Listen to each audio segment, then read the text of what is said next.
Jumpa lagi nih sama Bang Parku. Semoga kaulah muda dan kaulah tua yang menonton video ini selalu diberikan kesehatan, kesuksesan, dan juga kebahagiaan ya. Amin. Kali ini Abang Parku akan membahas film inspiratif Hollywood berjudul The Bucket List tahun 2007.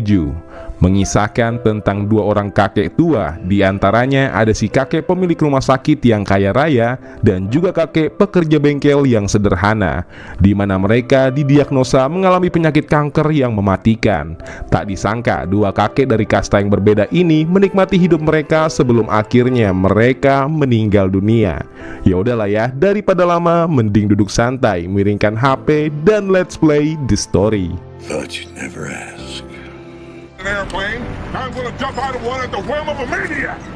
Film dimulai dengan diperlihatkannya seorang kakek tua bernama Carter, di mana dia berprofesi sebagai mekanik profesional. Selain pintar dalam bidang mesin otomotif, Carter juga pintar di berbagai macam hal mengenai sejarah. Terbukti saat salah satu teman Carter menanyakan beberapa hal yang dia pikir Carter nggak bisa jawab. Faktanya, Carter bisa dengan mudah menjawab pertanyaan tersebut. What do you know? I finally got you. No, it's just that I don't know if you want to think invented the radio. The basic idea for the radio. Di tengah perbincangan asik, Carter tiba-tiba mendapatkan kabar buruk dari rumah sakit yang menelponnya. Pihak rumah sakit mengatakan bahwa hasil tes kesehatan Carter menunjukkan bahwa dia terkena penyakit kanker. Mendengar hal itu, Carter pun terdiam sampai tak bisa berkata apa-apa.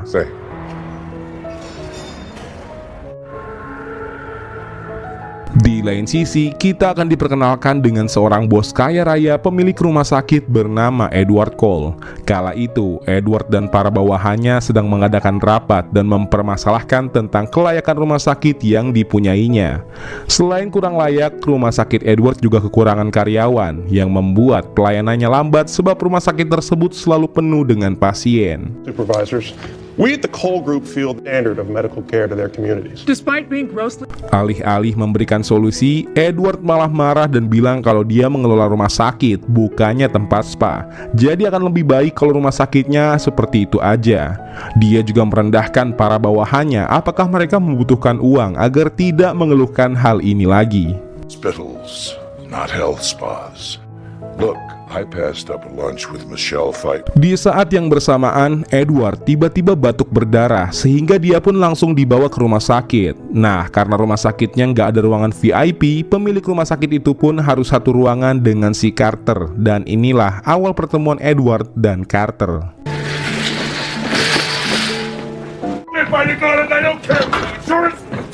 Pertemuan pertama Edward dengan Carter tak berjalan dengan baik. Dia mengeluhkan kepada asistennya Thomas bahwasanya dia tak tahan jika harus satu ruangan dengan orang yang selalu diam memandangi dirinya seperti zombie. Perlu diketahui, Thomas adalah asistennya Edward sudah bertahun-tahun dan sudah berkali-kali juga dia dipecat dan dipekerjakan lagi oleh bosnya yang sangat egois ini. In plain view, sir. Hi, Tom. Have I fired you lately? Not since the... Thomas pun bilang kepada Edward, dia tak boleh dipindah ke ruangan lain sebab itu akan merusak citranya kepada para bawahan. Karena kebijakan inilah yang dipertahankan oleh Edward sendiri, yakni setiap ruangan minimal berisikan 2 pasien. Thomas juga mengembalikan kata-kata Edward tadi bahwa dia mengelola rumah sakit, bukannya tempat spa. Hospital, for Christ's sake. Don't tell We defended this policy countless times.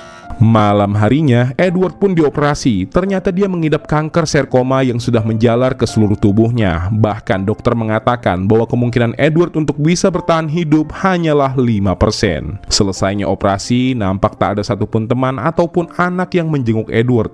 Berbanding terbalik dengan Carter yang selalu dikunjungi oleh beberapa orang, entah itu anak atau kerabat kerjanya. Keesokan harinya saat Carter sedang menonton TV, Edward memintanya untuk mengecilkan volume. Dia juga terlihat keberatan karena Carter ini sangat bawel. Bersamaan dengan itu, datanglah Pak Dokter yang memeriksa Edward. Dokter menyarankan supaya Edward menjalani kemoterapi, sebab banyak sekali sel kanker dalam tubuhnya. Dan saat dokter mau pergi, Carter pun meminta sang dokter memeriksanya juga. Namun dokter malah bersikap pilih kasih. Dokter bilang kalau dia akan memanggil perawat lain. Di sini terlihat jelas kalau rumah sakit ini masih membedakan antara si miskin dan juga si kaya. I'm running late. Who's your doctor? He's Dr. Gerson. Sesaat setelah dokter pergi, Edward pun menanyakan sudah berapa lama Carter berada di rumah sakit. Carter mengungkapkan bahwa sudah beberapa bulan Carter keluar masuk rumah sakit semenjak dirinya didiagnosa terkena penyakit kanker. Dia juga menceritakan mengenai pengalamannya menjalani kemoterapi. Carter mengungkapkan selama dia menjalani kemoterapi, dia merasakan mual-mual aja. Mendengar hal itu, Edward pun lega. Carter juga menanyakan mengapa Edward selalu membawa mesin kopi tersebut. Perlu diketahui, kopi yang disukai oleh Edward adalah kopi luwak asal Sumatera. Di sini, Edward menceritakan sedikit mengenai sejarah kopi berasal. Di sela-sela obrolan yang asik, Carter pun membantu Edward mengambilkan remote kasurnya. Dari situ, mereka pun mulai dekat. Europe, even Sumatra, like that. Yeah, here we are. I always had those friends. Malamnya saat Edward sedang menyantap makanan yang diberikan Thomas pun meminta Edward buat menawarkan Carter makan. Namun alih-alih menawarkan makanan, si Edward pun malah pamer kalau makanan ini adalah makanan yang paling enak di Los Angeles. Sampai tak lama setelahnya, kesialan menimpa Edward, yakni makanan yang tadi dia makan dimuntahkan kembali akibat Edward makan terlalu banyak. Sementara Edward sedang muntah-muntah, Carter pun didatangi oleh anak tertuanya. Dia memberikan sang ayah hadiah mobil-mobilan tipe Shelby 350, di mana mobil itu adalah mobil yang sangat diimpikan oleh Carter semenjak dahulu.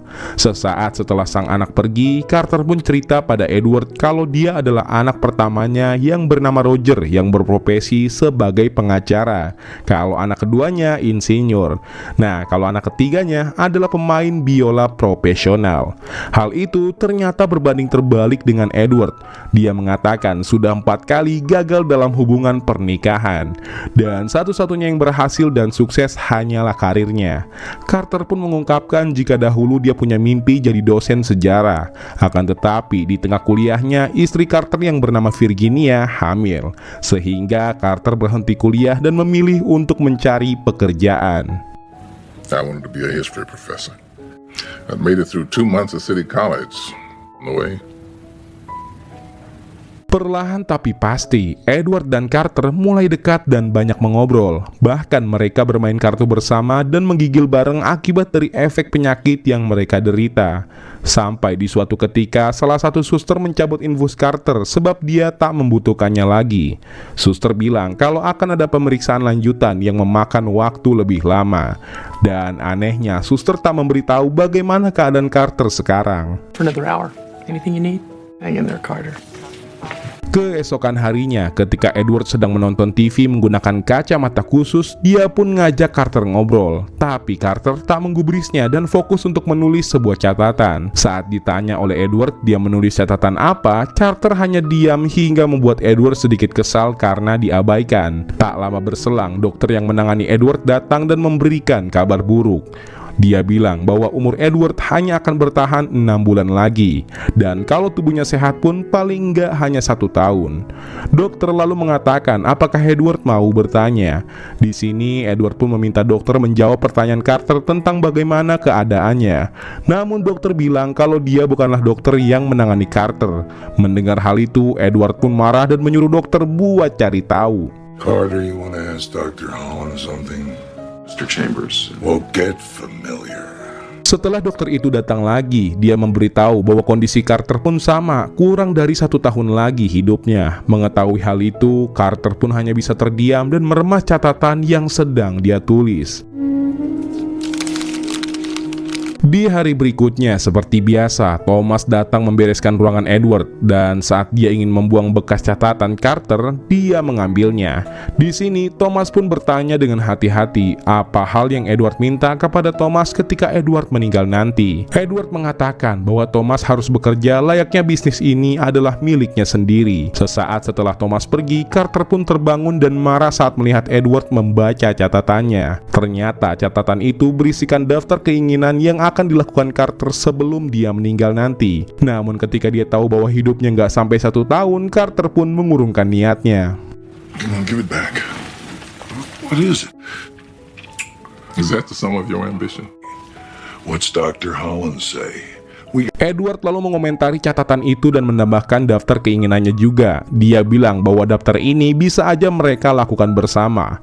Edward juga mengatakan kalau Carter nggak perlu memikirkan uang karena semua biayanya biar Edward yang tanggung. Mengetahui itu tentunya membuat Carter bahagia bukan main. Mezzanine financing and subordinated debt? I believe not you either. Or we can put... Beberapa saat kemudian, Virginia istri Carter datang untuk menjenguknya. Carter pun mengatakan tentang kondisinya, di mana hal itu membuat Virginia ingin memindahkannya ke rumah sakit yang lebih baik. Akan tetapi, Carter menolak dan malah minta izin untuk pergi bersama Edward selama beberapa minggu untuk melakukan daftar keinginan yang dia lakukan sebelum dirinya tiada. I'm going away for a while. And about Edward and I are going away. Tentunya Virginia pun marah dan bilang kalau Carter menyerah dengan penyakitnya. Mendengar hal itu, Carter pun tetap kepada pendiriannya. Dia lalu meminta maaf tak mau mengikuti apa kata sang istri. Dengan terpaksa, Virginia yang gak bisa berbuat apa-apa pun pergi kemudian bilang ke Edward kalau suaminya tidak untuk dijual. 45 years greased up under the hood of a car so that they had some time for myself. To do what? He's figured out a way how not to have cancer. I'm sorry. Scene kemudian berpindah ke Edward dan Carter yang lagi berada di pesawat. Mereka ingin memenuhi list pertama keinginan mereka, yakni skydiving. Edward terlihat santai dan menikmati skydiving tersebut. Namun beda dengan Carter, dia yang takut setengah mati mengeluh sepanjang skydiving sampai-sampai membuat Edward iseng dan menakut-nakutinya. And you'll show up at your own funeral as a thing for the card! How about card do you pull? Don't touch it. We're not in a drop zone. Setelah melakukan olahraga yang cukup ekstrim, didampingi oleh Thomas, Carter pun menemani Edward memenuhi keinginannya untuk membuat tato. Di sana, Carter bilang selama dia hidup 66 tahun di dunia, dia hanya membuahi istrinya dan tak pernah membuahi wanita lain. Edward pun berniat mengajak Carter untuk memilih wanita manapun yang dia mau. Namun Carter tidak mau, karena menurutnya pembuahan tanpa rasa cinta adalah perbuatan yang menjijikan. Never been with another woman. Man, we ought to have a big orgy. I don't even have... Adegan pun berpindah ke arena balapan, di mana sudah ada dua mobil Shelby 350 sesuai keinginan Carter. Tentu aja dia terlihat senang bisa melihat dan merasakan balapan dengan mobil impiannya tersebut. Ditemani oleh Edward, mereka berdua pun balapan layaknya anak muda yang tak pernah memikirkan masalah kehidupan.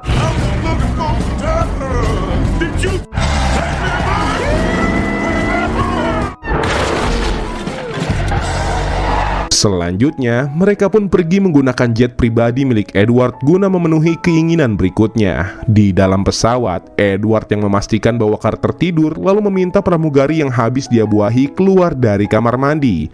Namun sayang, ternyata Carter sadar atas apa yang telah dilakukan Edward barusan. Edward lalu beralasan kalau alasan dia melakukan pembuahan dengan seorang pramugari adalah salah satu metode pengobatan dirinya. medicinal.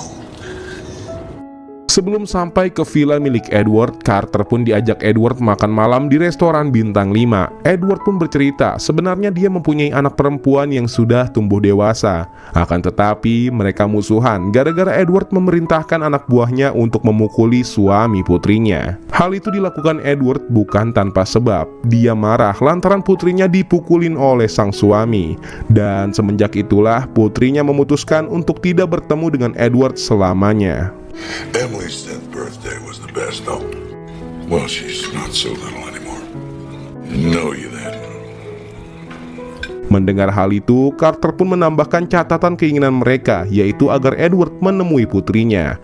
Namun, Edward marah dan meminta agar Carter mencoret keinginan itu sambil membentaknya, sehingga Carter pun izin ke toilet. Why? Why? What's the matter? Tak lama setelah memarahi Carter, Edward pun merasa bersalah atas tindakannya yang terlalu berlebihan. Dia lalu menghampiri Edward ke toilet, di mana Edward kaget ketika melihat baju Carter sedikit berlumur darah. Edward pun meminta maaf dan berniat mengajak Carter ke rumah sakit sebab dia khawatir dengan kondisi kesehatannya. Akan tetapi, Carter tak mau dan lebih memilih untuk melanjutkan perjalanan mereka.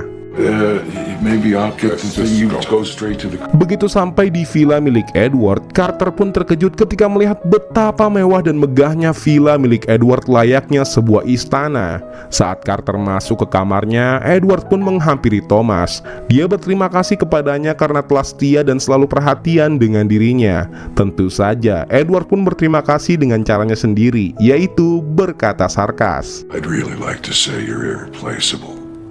Like to say you're a gracious man and I love my Edward yang baru aja mau ke kamarnya tiba-tiba mendapatkan telepon, dan ternyata itu adalah telepon dari Virginia, istrinya Carter. Virginia pun meminta agar Edward menghantarkan Carter pulang karena sebagai seorang istri pastinya Virginia mau menghabiskan waktu bersama sang suami di sisa umurnya. Mendengar hal tersebut, Edward pun langsung menghampiri Carter yang sedang menikmati momen santainya sendirian.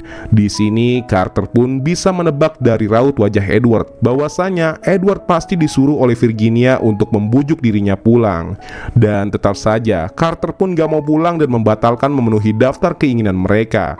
Alasan Carter tak mau pulang dikarenakan dia merasa jenuh dengan pernikahan mereka. Apalagi semenjak putra dan putri mereka sudah beranjak dewasa, tak ada lagi momen ketika Carter membantu sang anak mengerjakan PR. How I told you, stop worrying. I'm fine. No, it's not work. I'm on that league. And for the first time in 40 years, I looked at. Di hari berikutnya, mereka pun melanjutkan perjalanan memenuhi daftar keinginan. Kali ini, Edward dan Carter pergi ke Afrika untuk melihat binatang-binatang yang ada di sana. Tak hanya itu, mereka pun melanjutkannya dengan mendengar indahnya azan maghrib di dekat piramida Mesir. Di sana, mereka pun mengobrol berbagai hal mengenai kematian dan apa yang nanti akan Tuhan tanyakan ketika mereka mati. Edward mengungkapkan sebenarnya dia adalah ateis yang tidak mempercayai adanya Tuhan dan kehidupan setelah kematian. Carter pun menanyakan dua hal kepada Edward, apakah dia sudah bahagia dan apakah Edward sudah membahagiakan orang lain. Di sini Edward pun menjelaskan beberapa hal. Sebenarnya dia sudah berusaha untuk membahagiakan putrinya Emily dengan cara menjauhkan suaminya yang temperamental.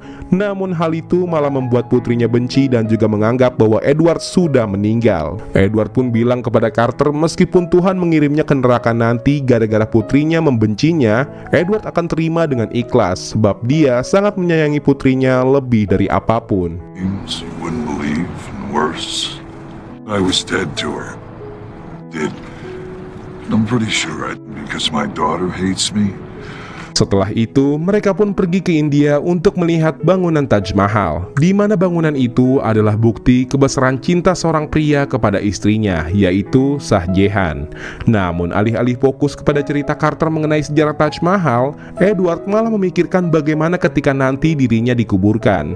Dia tak ingin dikubur dengan peti yang sempit. Barangkali ketika nanti Edward dikubur, dia bisa hidup lagi. Di sini, Carter pun menjelaskan tentang keinginannya ketika dia meninggal nanti. Dia hanya ingin dikremasi, lalu abunya disimpan di kaleng kopi, serta diletakkan di tempat yang sangat indah. Dan lagi-lagi, di sini mereka meributkan tentang kopi terenak di dunia. Edward tetap pada pilihannya kopi luwak, sementara Carter pilihannya adalah kopi saset.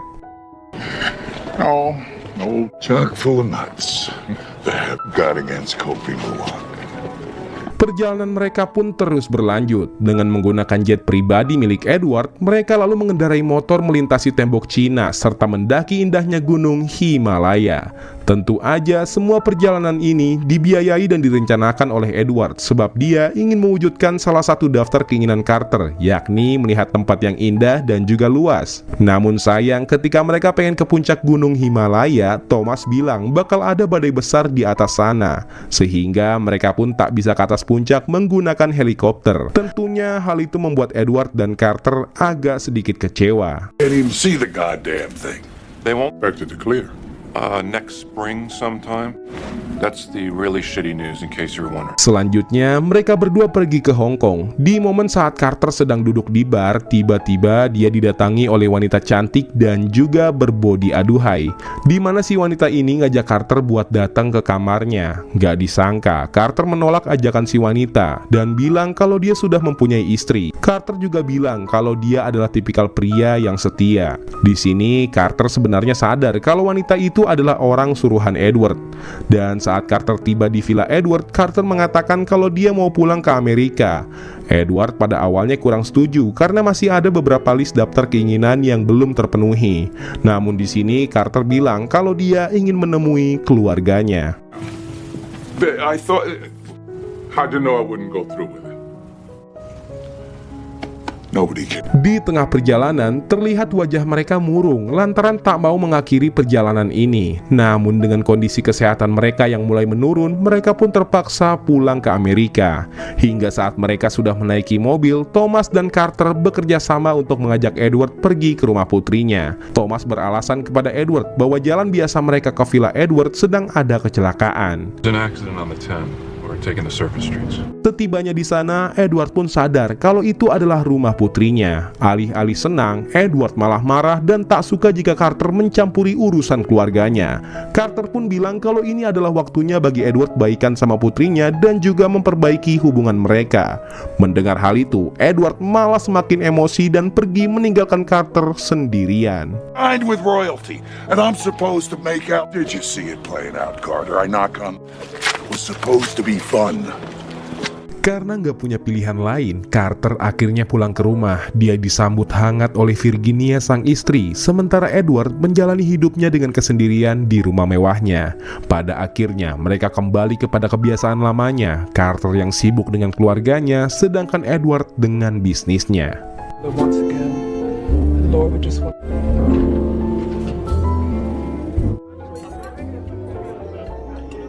Singkat waktu, Carter yang saat itu ingin kembali bermesraan dengan istrinya, tiba-tiba aja Carter jatuh dan kejang-kejang. Sang istri yang melihatnya langsung membawa Carter ke rumah sakit. Di lain sisi, Edward yang lagi rapat terlihat tak fokus dengan pekerjaannya.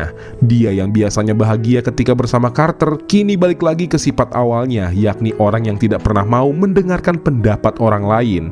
Selang beberapa saat, datanglah Thomas yang memberitahu bahwa Carter jatuh sakit. Gak butuh waktu lama, Edward langsung meninggalkan rapat dan langsung menjenguk Carter di rumah sakit. Di sana dia bertanya kepada dokter bagaimana kondisi Carter. Sang dokter bilang bahwa kondisi Carter sudah semakin parah. Kankernya sudah menjalar sampai ke otak. Meskipun Carter dioperasi, kemungkinan dia hidup hanya 10%. What's the prognosis? Well, the odds aren't exactly what we'd like them to be.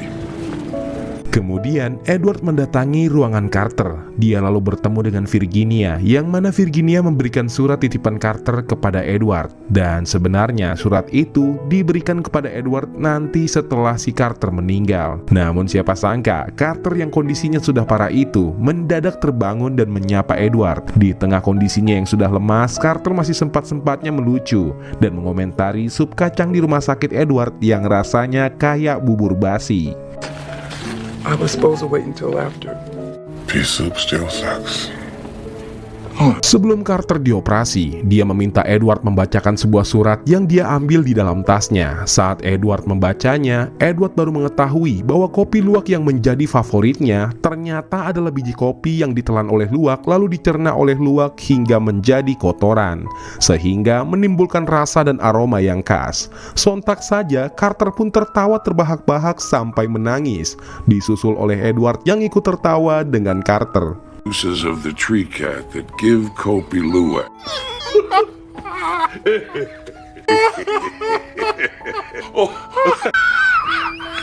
Setelahnya, Carter pun meminta pulpen kepada Edward. Dia mencoret salah satu list daftar keinginan yang ingin mereka lakukan sebelum meninggal, di mana di daftar tersebut masih ada 2 list yang belum terpenuhi. Carter meminta Edward untuk melanjutkan daftar keinginan ini sendirian jikalau nanti Carter menemui ajalnya. It's not finished. One man deal.